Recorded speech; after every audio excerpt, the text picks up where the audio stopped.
오늘 제목을 한번 따라해 주시기 바랍니다. 톨레레게. 다시 한번 톨레레게. 한국말은 분명히 아니고 영어도 아니고 그렇다고 방언도 아니고 우리 무슨 말인지 설교를 들으시다 보면 이제 그 뜻이 나오게 될 것입니다. 꽤 유명한 말입니다. 오늘은 로마서 17번째 시간. 로마서는 크게 두 토막으로 나누어져 있죠. 앞에 부분은 우리가 어떻게 믿을 것인가, 뒷부분은 이제 우리가 어떻게 살 것인가. 이제 우리는 어느덧 믿음의 부분을 지나서 이제 삶, 실천의 운동장에 지금 벌써 와 있습니다. 믿음으로 소위 구원의 커트라인을 통과한 성도라면 이제 그 다음은 어떻게 살아야 마땅한가, 이 문제를 우리 로마서 12장부터 다루어 오고 있습니다. 한마디로 그러므로의 삶으로 응답해야 한다. 기억나시죠? 한 번 더 따라해 주실까요? 그러므로.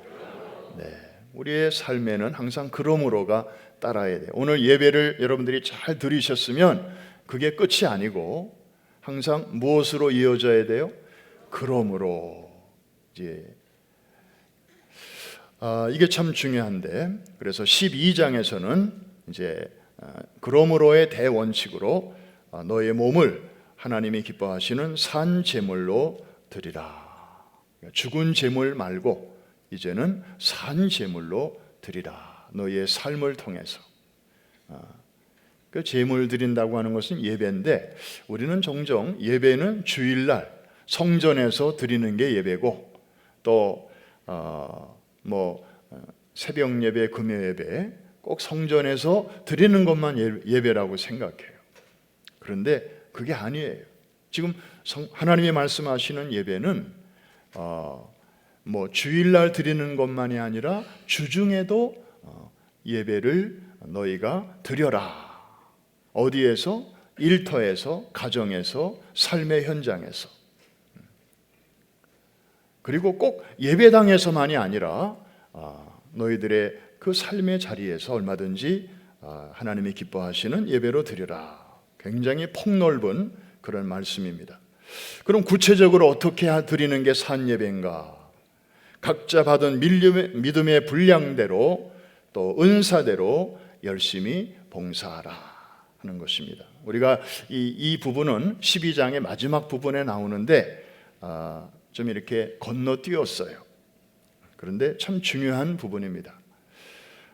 우리가 이렇게 많은 사람이 모여 있지만 하나님이 각자 주신 은사가 다 다르고 그 분량이 다 다르죠. 제가 신방하면서 늘 느끼는 거지만 참 다들 전문가세요. 그 분야에 네일 가게를 하시는 분, 세탁소를 하시는 분, 또 자동차 관련 업종에 종사하시는 분, 또 회사에서 오피스웍을 하시는 분들 보면 저보고 그 일 하라고 하면 저는 못해요. 저보고 그 비즈니스 장사하라고 하면 한 달 만에 다 쫄딱 망할 거예요. 저는 그런 머리가 잘 안 돌아가요. 그런데 참 잘들 하세요. 그러니까 이렇게 각자에게 주신 은사와 재능, 분량, 그래서 그 은사를 가지고 하면 쉬워요. 이거를 바깥에서는 약점으로 일하지 말고 강점으로 일하라, 그런 말을 이제 하고 있습니다. 내가 잘 할 줄 아는 거 가지고 일하면 신나잖아요. 그런데 할 줄 모르는 거를 자꾸 하라고 하면 그게 이제 스트레스가 되는 것입니다. 그래서 자기의 분량이 다 있는데 그거를 오버하지 말고 그냥 다른 사람 거 기웃기웃하지 말고 자기의 주어진 위치에서 자기 역할을 잘 감당하라는 것입니다. 그리고 원수가 있을 때 원수를 직접 갚으려고 하지 말고 하나님이 친히 갚으시게 하라.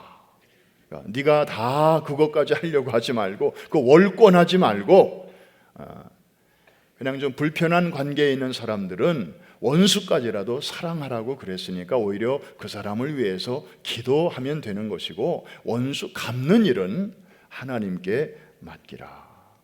그리고 12장의 마지막 부분에 가서는 결론적으로 이런 말씀을 하십니다. 악에게 지지 말고 선으로 악을 이기라. 여러분, 지지 말라고 말씀하셔요. 상대방이 막 악을 가지고 내게 달려올 때 그냥 당하고만 살지 말라, 그런 말씀입니다. 지지 말라, 선명하게 우리에게 원칙을 가르쳐 주셨습니다. 그리고 이제 13장으로 넘어와서 후반부로 이렇게 내려오면서 바울은 갑자기 이제 톤을 바꿉니다. 아주 다급한 어조로 말씀하고 있는데, 오늘 11절을 읽어보시면 좀 분위기가 확 달라지는 것을 느낄 수 있을 것입니다. 11절 우리 같이 한번 읽습니다. 시작. 또한 너희가 이 시기를 알거니와 자다가 깰 때가 벌써 되었으니 이는 이제 우리의 구원이 처음 믿을 때보다 가까웠음. 때에 대한 말씀을 두 번씩이나 강조하고 있습니다. 자다가 깰 때가 다가오고 있다, 이런 얘기가 아니고 이미 벌써 와 있으니, 굉장히 우리를 흔들어 깨우는 말씀이죠. The hour is coming, 이게 아니고 The hour has come. 그 중요한 시간이 벌써 와 있으니, 뭐 다가오고 있으면 이제 좀 슬슬 일어나서 준비해 볼까 해도 괜찮지만, 우리가 생각하는 것보다 훨씬 빠르게 이미 와 있으니, 그런 얘기입니다. 그러면서 우리의 구원이 처음 믿을 때보다 가까웠다. 자, 저 때에 대한 두 말씀은 과연 어떤 의미를 갖고 있는 것입니까? 뭔가 중요한 것이 지금 와 있다. 그러면서 너희의 구원이 아주 너희가 생각하는 것보다 훨씬 더 가까이 와 있다. 건강한 종말론적 긴장감을 갖고 살라는 말씀입니다.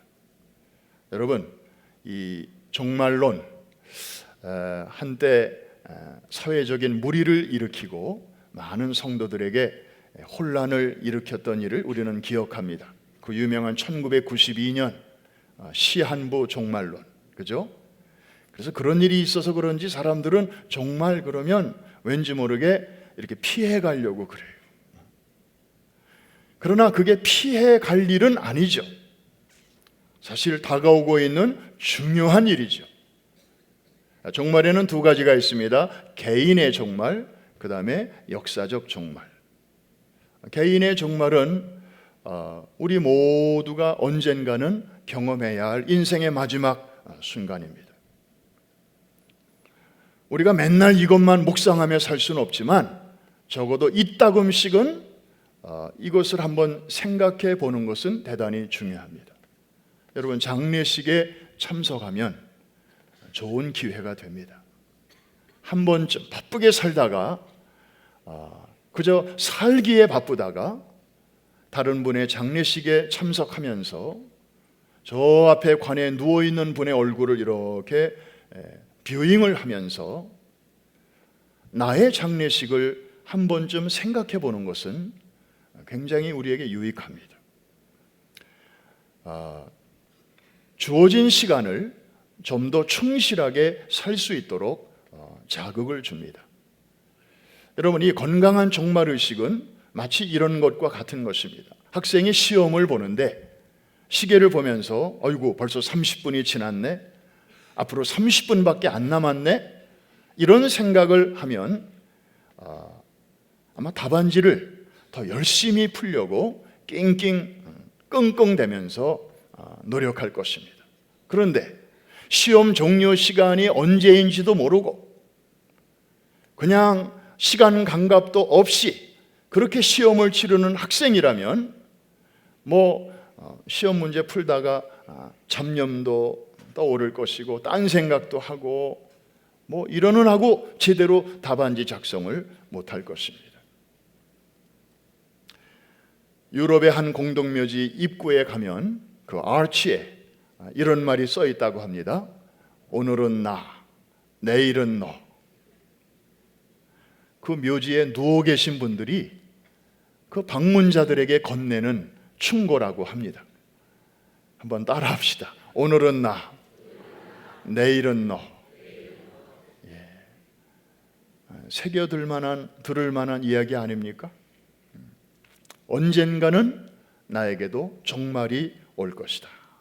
그래서 옛날 로마에서는 전쟁터에서 승리를 거두고 개선하는 장군이 이제 시가 행진을 하면서 개선문을 쫙 통과할 때 그 일부러 행렬 뒤에서 노예들을 시켜가지고 이렇게 추임새처럼 군인들이 승리의 노래를 부를 때마다 그 뒤에서 추임새처럼 그 뭐를 외치게 했다고 합니다. 그 말이 유명한 말이죠. 모멘토 모리.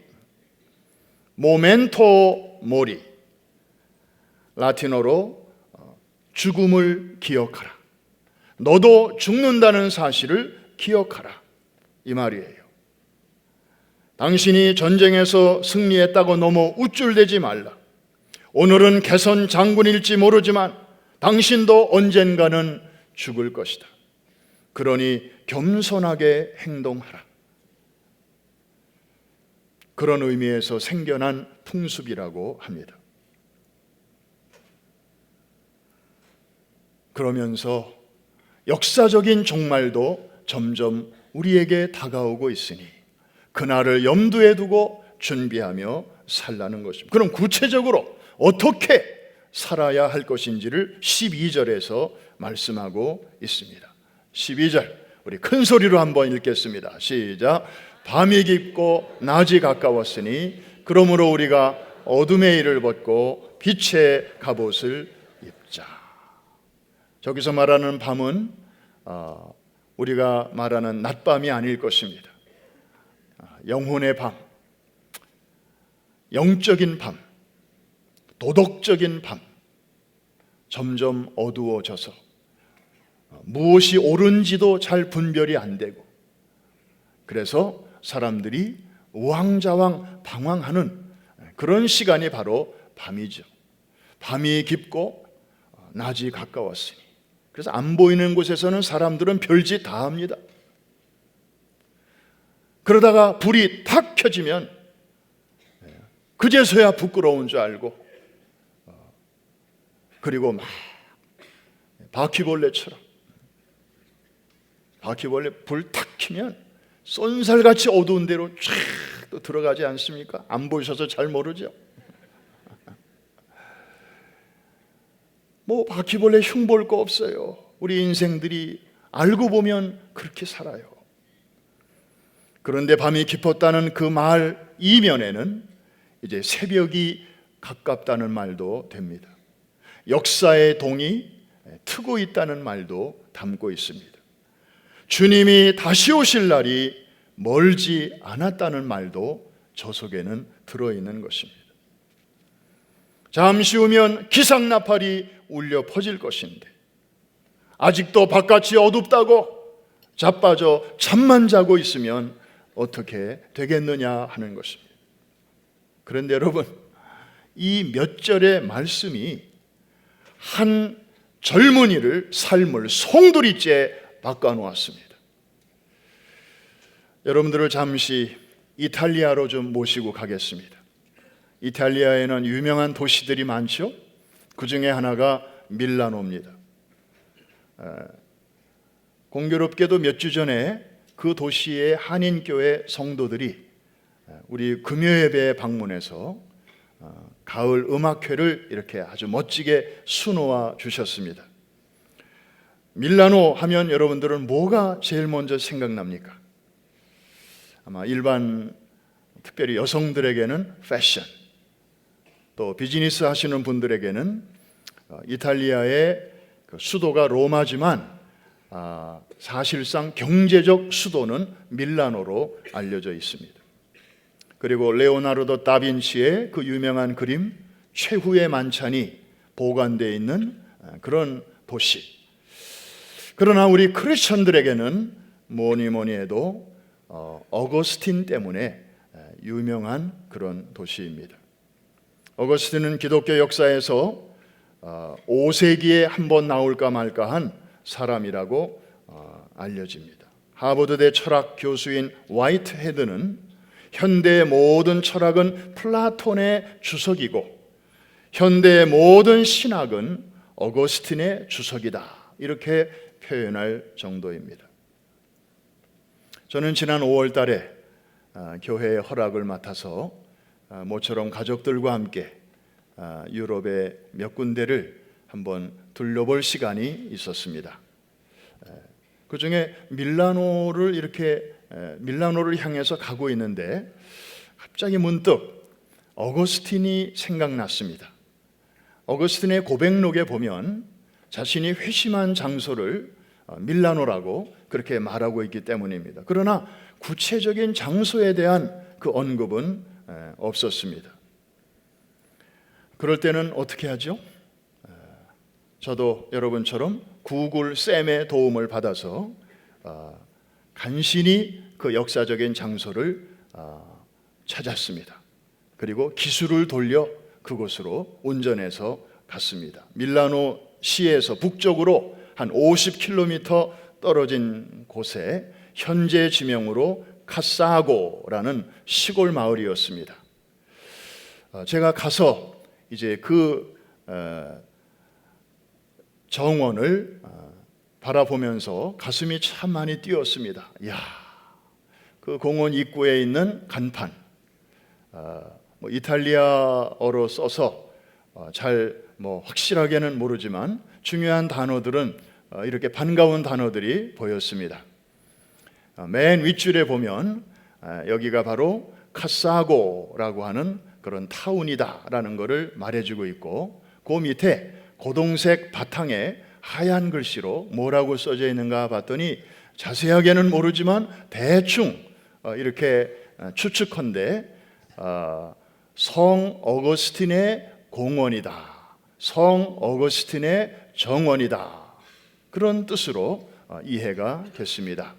밑에 있는 거는 처음에는 요금인가 그랬더니 그게 아니고 오프닝 아워, 그래서 몇 월부터 몇 월까지는 이 시간에 열고 또 몇 월부터 몇 월까지는 이렇게 연다, 그런 뜻인 것 같습니다. 그래서 이 정원이 얼마나 큰가 하고 제가 한번 사진을 찍었습니다. 저렇게 아담한 정원이었습니다. 로마 시대 때부터 있었던 정원이죠. 그래서 저 중간중간에 있는 돌들은 아주 오래된 것처럼 보였습니다. 그리고 참 특징적인 것은 저 정원이 이렇게 평평하지 않고 보시는 것처럼 비탈진 그런 지형을 갖고 있어서 저기 어디 돌에 이렇게 앉아 있으면요, 담 너머로 이쪽 사람들이 지나다니는 게 보여요. 그래서 애들이 노는 모습 이런 것들이 이렇게 눈에도 들어올 수 있는 그런 지형이었습니다. 저기가 바로 지금으로부터 약 1600년 전에 어거스틴이 회심한 장소라고 생각을 하니까, 그리고 그 현장에 와 있다고 하니까 정말 아주 감격스러웠습니다. 로마 시대의 그 유물들이 좀 곳곳에 이렇게 널브러져 있었는데 그 중에 한 교회당 벽에 3개의 그림이 이곳이 바로 어거스틴과 관계가 있는 곳이로구나 하는 것을 더 분명하게 뒷받침해주고 있었습니다. 어거스틴의 일생에서 중요한 사건 3가지를 저렇게 그림으로 표현해 놓았습니다. 맨 왼쪽에 있는 사진은 어거스틴이 어렸을 적에 이제 이 아이가 아주 총명한 것을 부모가 알아차리고 이 아이를 유학을 보내게 됩니다. 원래 북아프리카 알제리에서 태어났죠. 이 아프리카 사람이에요. 피부가 거무튀튀해요. 그런데 이제 카르타고라고 하는 곳으로 이제 유학을 보내는 그 장면입니다. 아마 아버지처럼 보이는 어른이 있고 푸른색 옷을 입고 있는 저 소년이 바로 유학을 떠나는 어거스틴입니다. 그리고 이제 가운데 있는 그림은 다른 곳에 있는 어떤 그림이고, 맨 오른쪽에 있는 그림, 저것이 유명한 암브로시우스에게 세례를 받는 그런 장면이 되겠습니다. 어거스틴, 우리가 잘 아는 것처럼 독실한 기독교 어머니와 또 이교도 신앙을 가진 아버지 사이에서 태어났죠. 그래서 유학을 떠나서 수사학을 공부하고, 그래서 아주 명석한 두뇌를 가지고 학문에 심취를 하면서 진리를 깨닫는 것이야말로 인생의 최고의 목적이다, 그런 생각을 이제 하게 됩니다. 그런데 이런 생각은 어머니가 자기에게 전해준 기독교에 대해서 아주 부정적인 생각을 갖게 만들어 줍니다. 왜냐하면 기독교에서 말하는 내용은 너무 심플하고 좀 수준이 낮아 보였기 때문입니다. 자기가 심취하고 있는 학문에 비하면 기독교가 너무 수준이 낮아 보였다.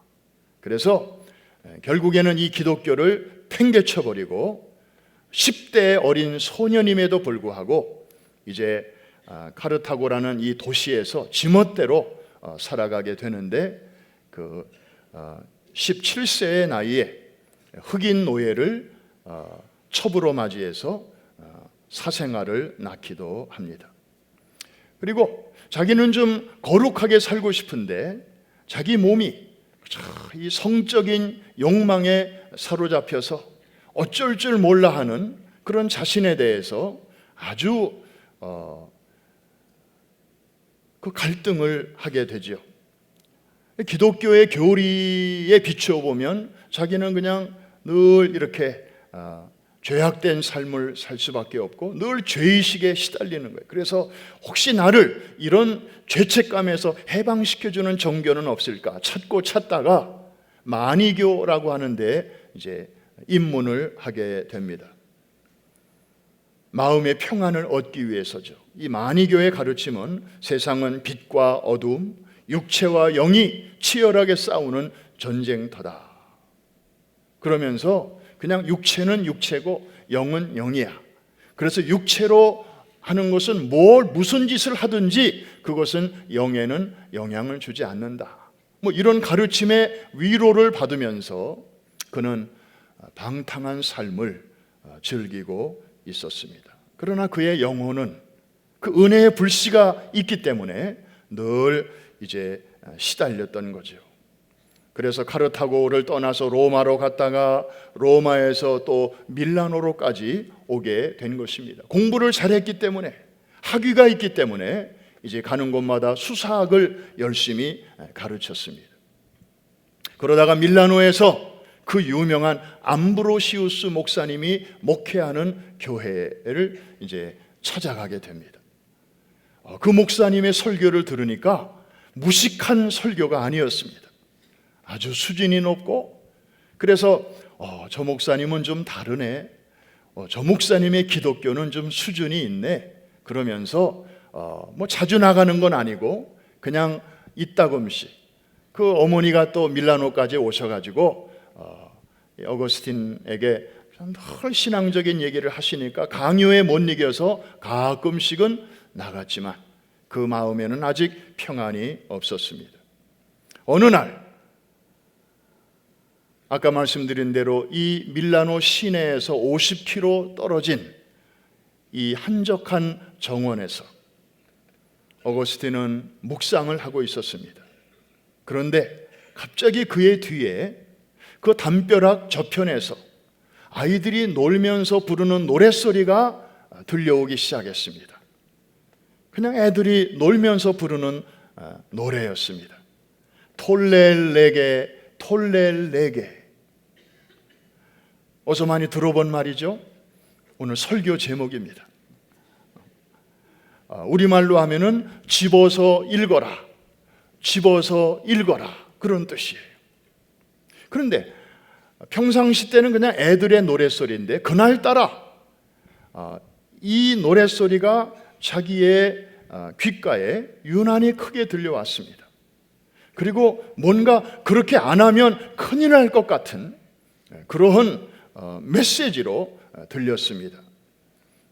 주변에 있는 바울 서신 중에 로마서가 있었습니다. 그래서 그가 그것을 집어들어서 눈길이 닿는 곳부터 읽기를 시작하는데 거기가 바로 공교롭게도 로마서 13장이었고 13절과 14절이었습니다. 그 말씀이 어떤 말씀인지 한번 우리 같이 한번 읽어보겠습니다. 13절, 14절 시작. 낮에와 같이 단정히 행하고 방탕하거나 술 취하지 말며 음란하거나 호색하지 말며 다투거나 시기하지 말고 오직 주 예수 그리스도로 옷 입고 정욕을 위하여 육신의 일을 도모하지 말라. 이 말을 읽는 순간 갑자기 어거스틴의 마음이 뜨거워지고 그리고 과거의 부끄러운 삶이 파노라마처럼 확 지나가는데 정말 나 위하여 십자가에 달리신 예수님이 바라보고 계시는데 너무나 부끄러워서 얼굴을 들 수가 없었습니다. 시계를 거꾸로 돌릴 수 있다면 정말 돌아가서 지우고 싶은 그런 마음이 굴뚝 같았습니다. 그러나 그렇게는 할 수 없고 어거스틴이 거기서 할 수 있는 것은 뜨거운 참회의 눈물뿐이었습니다. 그의 생애에 있어서 그렇게 간절하게, 그렇게 진지하게 회개의 눈물을 흘린 적은 없었습니다. 그는 그 시간, 그 장소에서 진정한 회심을 경험하게 되었습니다. 예수 그리스도의 십자가의 능력을 그는 맛보게 되었습니다. 그때가 주후 386년 8월의 어느 여름날이었습니다. 우리는 여기서 한 가지 본질은 아니지만 또 그냥 넘어갈 수 없는 한 가지 사실을 발견하게 됩니다. 어린아이들이 부르는 그 복음송 하나를 통해서 전능하신 하나님께서는 정말 희대의 탕자 중에 탕자였던 한 젊은이를 거꾸로 들이셔서 기독교 역사상 가장 위대한 신학자이자 그리고 교부의 반열에 한 사람을 올려놓으셨다는 사실, 그 통로로 어린아이들이 사용되었다는 사실, 우리는 414 윈도우 운동을 앞장서 행하는 그 소위 플래그십 처치로서 하나님이 정말 어느 시대나 꼭 어른들만을 통해서만이 아니라 이렇게 어린아이들을 통해서도 이렇게 놀라운 일을 이루실 수 있구나 하는 것을 다시 한번 깨닫게 됩니다. 할렐루야. 그 다음 사진 한번 보여주실까요?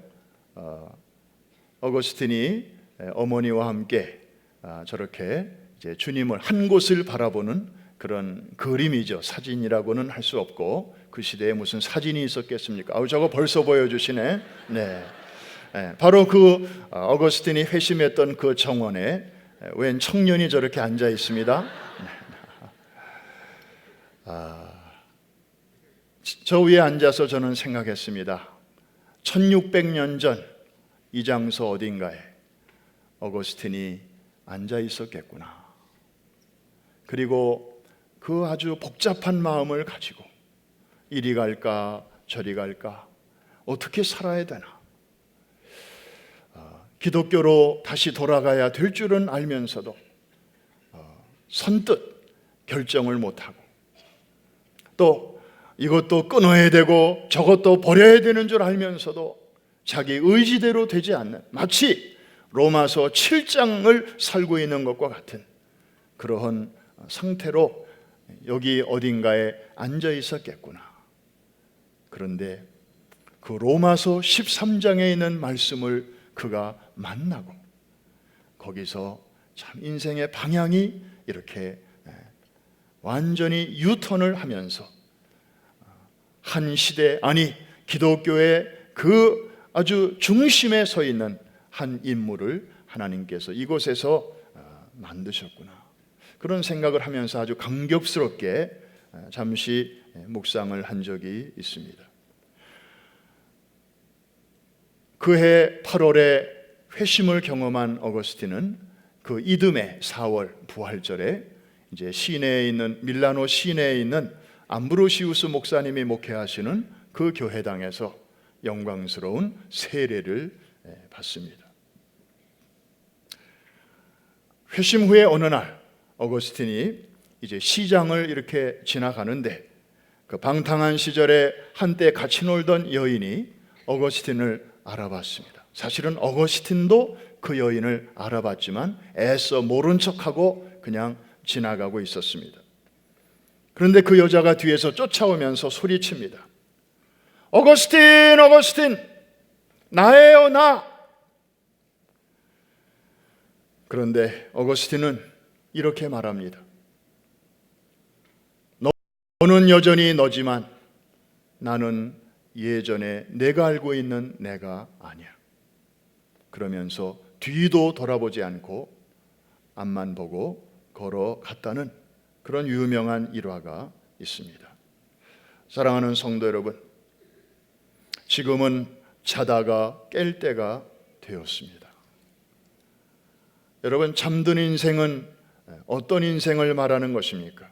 오늘 13절에 보니까 방탕과 술취함과 음란과 호색과 다툼과 시기의 삶을 삽니다. 어두운 데서 사람들의 사는 모습이 이렇다는 것입니다. 그런 삶을 살면서도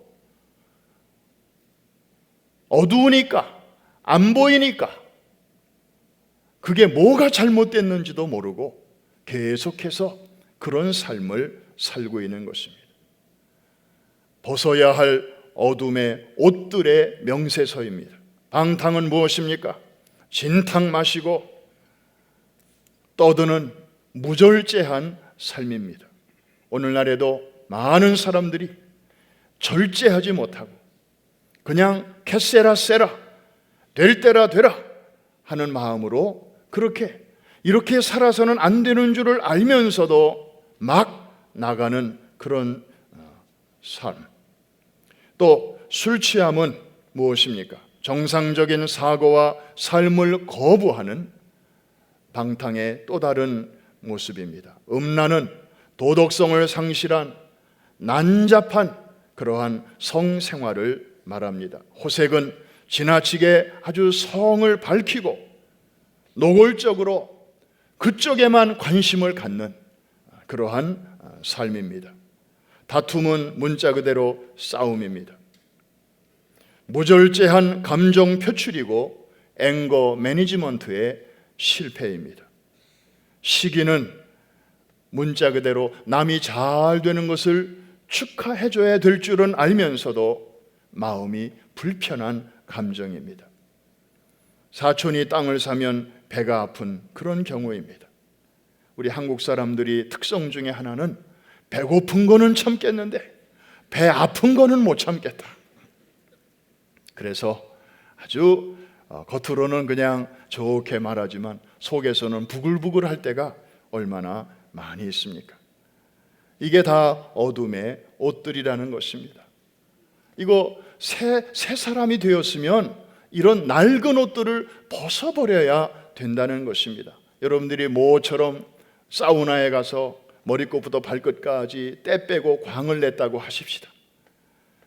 그리고 나서 이제 라커룸으로 와가지고 다시 그 땀내 나고 그냥 오래된 내복을 다시 입고 그리고 그냥 낡은 그 옷을 다시 걸쳐 입는 사람 저는 별로 못 봤습니다. 우리가 상식적으로도 그렇게 아니하는데 예수님을 믿는다면서 새 사람이 되었다면서 아직도 이렇게 어둠에 속한 낡은 옷을 주섬주섬 집어 입고 산다면 이 얼마나 아주 추한 모습이냐 하는 것입니다.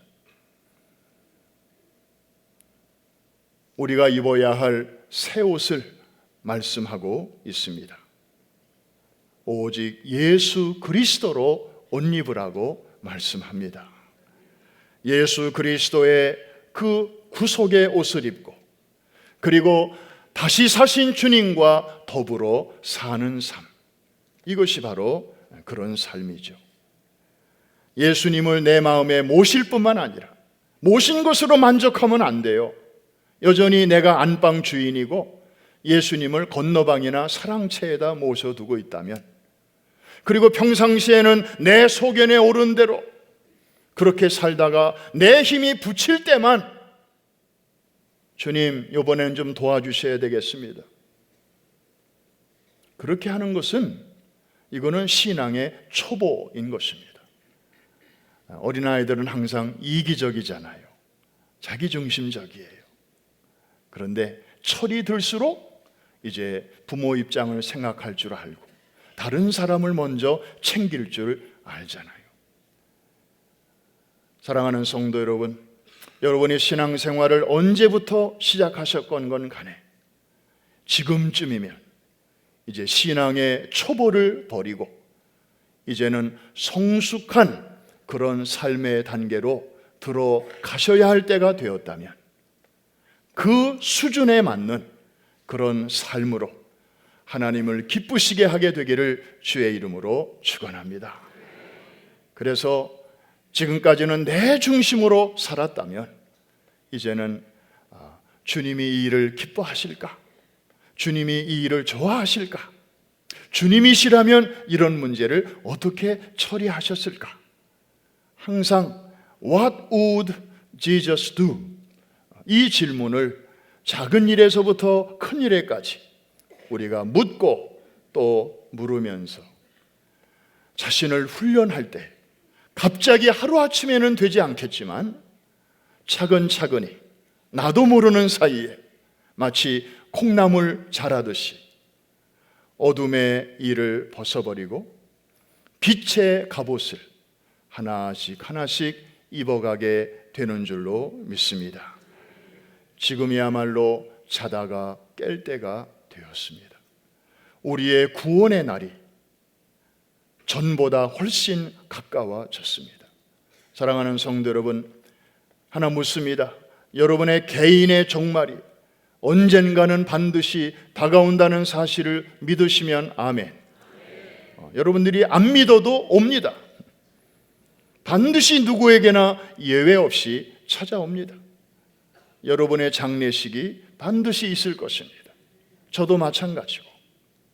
그걸 믿는다면 또 하나 더 중요한 질문을 여러분들에게 묻습니다. 개인의 종말이 있을 뿐만 아니라 주님이 장차 다시 오시는 날 역사의 종말도 반드시 있을 것을 믿으시면 더 크게 아멘. 예수님의 초림이 역사적 사실인 것처럼 주님의 재림도 성경대로 다시 오실 줄로 우리는 믿습니다.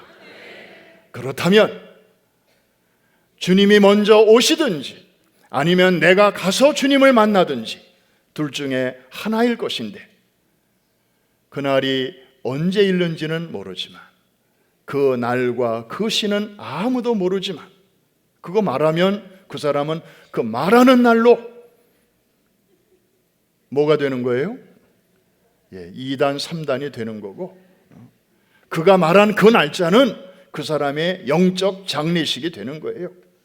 우리는 아무도 그 날짜를 말할 수 없어요. 그러나 우리는 담대히 말할 수 있는 것은 적어도 작년보다는 금년이 그날에 가까웠다는 것이고, 지난달보다는 이번 달이 그날에 한 달 더 접근했다는 것이고, 어제보다는 오늘이 그날에 그 D-Day에 하루 더 가까이 갔다는 사실입니다.